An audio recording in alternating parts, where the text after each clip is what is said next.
Hello guys, പത്തരമാൻ്റെ പുതിയ episode റിവ്യൂയിലേക്ക് എല്ലാവർക്കും സ്വാഗതം.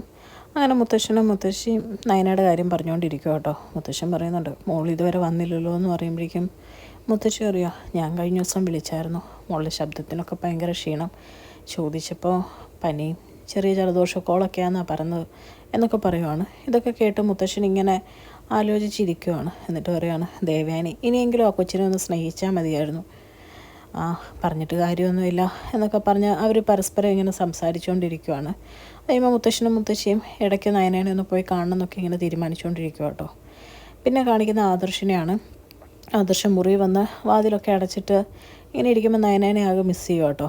എന്നിട്ടിങ്ങനെ നയനയ്ക്ക് അന്ന് കൊലുസ് മേടിച്ച് കൊടുത്ത കാര്യമൊക്കെ ഓർക്കുവാണ്.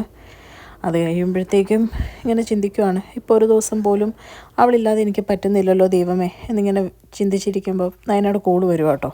അപ്പോഴേക്കും ആദർശം പറയുകയാണ്, ഇപ്പം നിന്നെക്കുറിച്ച് ഓർത്തതേ ഉള്ളല്ലോ, അപ്പം തന്നെ വിളിച്ചു എന്നൊക്കെ പറയുക കേട്ടോ. അത് കഴിയുമ്പോൾ നയനയോട് എന്തെങ്കിലും ബുദ്ധിമുട്ടുണ്ടെങ്കിൽ പറയണം, നമുക്കപ്പോൾ തന്നെ ഹോസ്പിറ്റലിൽ പോവാം എന്നൊക്കെ പറഞ്ഞിട്ട് മരുന്നൊക്കെ കഴിക്കണം എന്നൊക്കെ പറയുക കേട്ടോ. അത് കഴിയുമ്പോൾ നയനെ ആദർശനോട് ഫുഡൊക്കെ കഴിച്ച് റെസ്റ്റൊക്കെ എടുക്കണം എന്നൊക്കെ പറയുവാണ്. അത് കഴിഞ്ഞ് നയനെ ഒരുപാട് മിസ് ചെയ്യുന്നു എന്ന് പറയുമ്പോൾ നയന പറയാം, അങ്ങനെയൊന്നും പറയണ്ട ഇപ്പോൾ ആദർശേട്ടാ, മലയ്ക്ക് പോകാൻ വേണ്ടി തുടങ്ങുമല്ലേ എന്നൊക്കെ പറയുക കേട്ടോ. അത് കഴിയുമ്പോൾ രണ്ടുപേരും ഫോൺ കട്ട് ചെയ്യുവാണ്. ഫോൺ വെക്കുമ്പോഴത്തേക്കും കനക അങ്ങ് വരും കേട്ടോ. കനക വന്നിട്ട് പറയാണ്, ആദർശ മോനല്ലേ, ഇപ്പം മോനെ ഭയങ്കര ഇഷ്ടമാണ് മോളെ എന്നൊക്കെ പറയുക. എന്നിട്ട് പറയുവാണ്, അബിക്കും നവിയോടിപ്പം ഭയങ്കര സ്നേഹമാണ്, അങ്ങനെ തന്നെ ആയാൽ മതിയായിരുന്നു എന്നും. പക്ഷേ കഴിഞ്ഞ ദിവസം വന്നിട്ട് പിന്നെ വിളിയും പറച്ചിലൊന്നും ഇല്ല, എന്തു പറ്റിയോ ആവോ എന്നിങ്ങനെ പറയുമോ.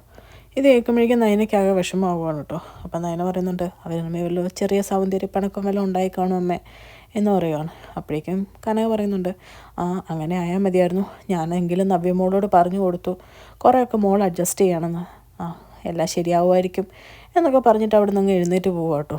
പിന്നെ കാണിക്കുന്ന ദേവയാനീനെയാണ്. ദേവയാനി കണ്ണ് ഓർക്കുമ്പോഴത്തേക്കും ആദർശം ജയനും അവിടെ ഉണ്ട്. അപ്പോൾ അവരോട് പറയും, മക്കൾക്ക് ഒരു പ്രായമായി കഴിഞ്ഞ് കഴിഞ്ഞാൽ അവർക്കെല്ലാം സ്വന്തമായിട്ട് ചെയ്യാൻ പറ്റിക്കഴിഞ്ഞാൽ പിന്നെ കാരണവന്മാർ ജീവിച്ചിരിക്കണം എന്നുള്ളതൊന്നും വലിയ നിർബന്ധമുള്ള കാര്യമല്ല എന്ന്.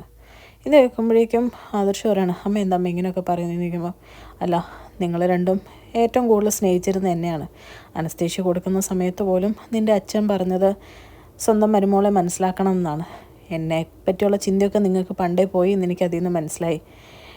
എന്തായാലും കുഴപ്പമില്ല എന്നൊക്കെ പറഞ്ഞിട്ട് പറയാണ്, എന്നാണോ ആ നയന എന്ന് പറയുന്നവൾ എൻ്റെ മോൻ്റെ ജീവിതത്തിലോട്ട് വന്നേ അന്ന് ഞാൻ എൻ്റെ ജീവിതത്തിൽ നിന്ന് നിങ്ങൾ രണ്ടും പുറത്തോട്ട് പോവുക ചെയ്തേ എന്നൊക്കെ പറയും കേട്ടോ.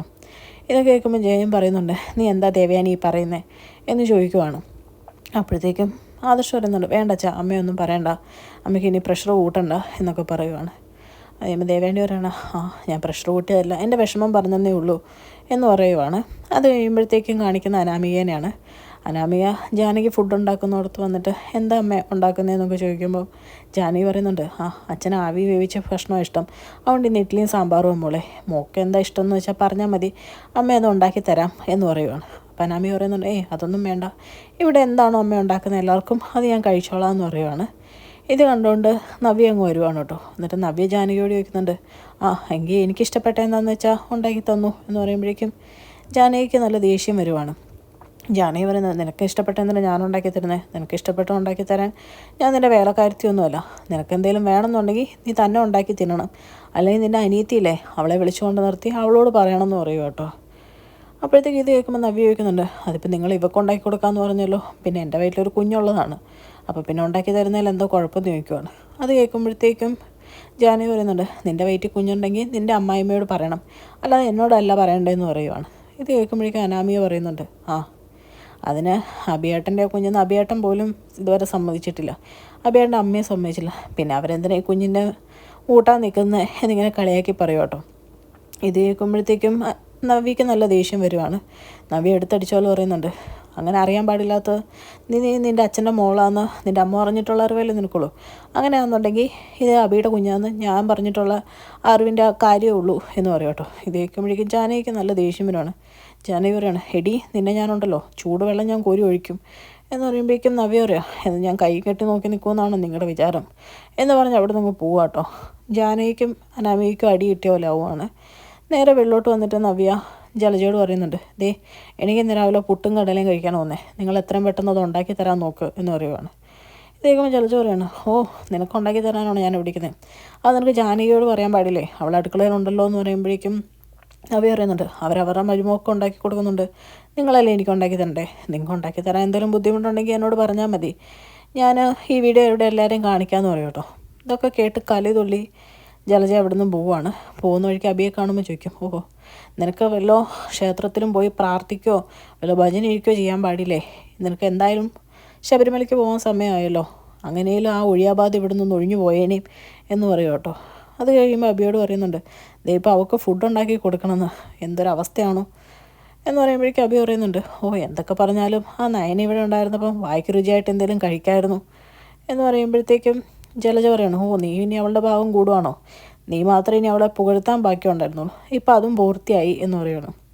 അപ്പോഴേക്കും അബി പറയുന്നുണ്ട്, കാര്യം എനിക്ക് അവളെ ഇഷ്ടമല്ലെങ്കിലും അമ്മയ്ക്കും അറിയാമല്ലോ അവളുണ്ടാക്കുന്നതൊക്കെ ഫുഡിനൊക്കെ ഒടുക്കത്തെ ടേസ്റ്റാണ്, അപ്പോൾ പിന്നെ സത്യമായിട്ട് തന്നെ പറയണ്ടേ എന്നിങ്ങനെ ചോദിക്കുവാണ്. അപ്പോഴേക്കും ജലജ പറയാണ്, ഞാനിവിടെ നിൽക്കുന്നില്ല, ഇനി നിന്നോട് ഇതെല്ലാം പറഞ്ഞ് കേൾപ്പിക്കുന്ന കേട്ടോണ്ട് അവൾ വന്നു കഴിഞ്ഞ് കഴിഞ്ഞാൽ അവൾ ഇന്ന് രാത്രി വരെ എന്നെ പണിയെടുപ്പിക്കും, അതിൻ്റെ പേരിൽ ഞാൻ പോവുക, എന്താണെന്ന് വെച്ചാൽ കാണിച്ചു കൂട്ട് എന്ന് പറഞ്ഞ് അവിടെ നിന്ന് പോവുകയാണ് കേട്ടോ. പോകുമ്പോൾ പറയുന്നുണ്ട്, അതെ എനിക്ക് അതിനെ ഉണ്ടാക്കുന്ന ഫുഡിനോടൊന്നും ഒരു വെറുപ്പില്ല, അവൾ ഉണ്ടാക്കുകയും ചെയ്തോട്ടെ, പക്ഷേ ആദർശം അവളെ സ്നേഹിക്കരുത്, ഒരു വേലക്കാരിയെ പോലെ നിന്ന് അവളോട് ചെയ്യുമായിരുന്നെങ്കിൽ അവൾ ഇവിടെ നിൽക്കുന്നതിന് എനിക്ക് കുഴപ്പമില്ലായിരുന്നു, പക്ഷേ ഇപ്പോൾ അതല്ലല്ലോ അവസ്ഥ എന്ന് പറഞ്ഞിട്ട് അവിടെ നിന്ന് കലി തുള്ളി പോവാം കേട്ടോ. അത് കഴിഞ്ഞ് ജാനകിയും മുത്തശ്ശനും മുത്തശ്ശിക്കും ചായയായിട്ടങ്ങ് വരുവാണ്. അപ്പോൾ മുത്തശ്ശി പറയുന്നുണ്ട്, നയനമോളില്ലാത്തതുകൊണ്ട് ഇപ്പോൾ എല്ലാ പണിയും നീ എടുക്കേണ്ട വരുന്നതല്ലേ.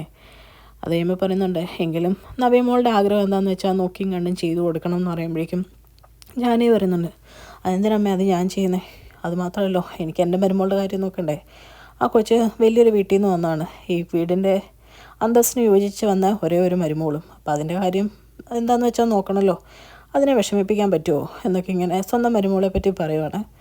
ഇതൊക്കെ കേൾക്കുമ്പോൾ മുത്തശ്ശി പറയുന്നുണ്ട്, അതിനെ നോക്കണ്ട, നിന്നോട് ആരും പറഞ്ഞില്ലല്ലോ, നോക്കുന്ന കൂടെ നവ്യമോളുടെ കാര്യം കൂടെ ശ്രദ്ധിക്കണം എന്ന് പറഞ്ഞേ. നയന ഈ വീട്ടിലെല്ലാവരുടെയും കാര്യം ശ്രദ്ധിക്കുന്നേ കണ്ടിട്ടില്ലേ, ഓരോരുത്തരും മാറ്റി മാറ്റി നിർത്താറുണ്ടോ, ഇല്ല. അതുപോലെ തന്നെ പിന്നെ മരുമോളെ ഒരുപാടെടുത്ത് തലയിലോട്ട് വെക്കണ്ടാവും, നമ്മളൊന്നും എല്ലാ കാലത്തും ഉണ്ടാവുകയില്ല, നമ്മൾ മരിച്ചാലും മരുമോൾക്ക് പിന്നെയും ജീവിക്കേണ്ടതെന്നുള്ള ബോധം നിനക്ക് വേണം, അതാണ് ഞാനും അച്ഛനും പറയുന്നത്, എല്ലാ കാര്യങ്ങളും ആ കുട്ടീനെ കൂടെ പഠിപ്പിച്ചിരിക്കണം എന്ന് പറഞ്ഞു കേട്ടോ. ഇതൊക്കെ കേൾക്കുമ്പോൾ ജാനകിക്ക് തീരെ ഇഷ്ടപ്പെടുന്നില്ല. ജാനകി ആ സമയത്ത് പറയുകയാണ്, ഓ അല്ലെങ്കിൽ ആ കൊച്ചി വീട്ടിൽ ഒരുപാട് ശ്വാസം മുട്ടിയാണ് കഴിയുന്നത്, ഇനി അതിനെ കൂടുതൽ ബുദ്ധിമുട്ടിക്കാൻ ഞാൻ എന്തായാലും ഉദ്ദേശിച്ചിട്ടില്ല എന്ന് പറഞ്ഞ് അവിടെ നിന്ന് അങ്ങ് ഇറങ്ങിപ്പോകുന്ന കാണിച്ചുകൊണ്ടാണ് കേട്ടോ ഇന്നത്തെ എപ്പിസോഡ് അവസാനിക്കുന്നത്. ചാനൽ ഇഷ്ടപ്പെട്ടാൽ ലൈക്ക് ചെയ്യാനും സബ്സ്ക്രൈബ് ചെയ്യാനും കമൻറ്റ് ചെയ്യാനും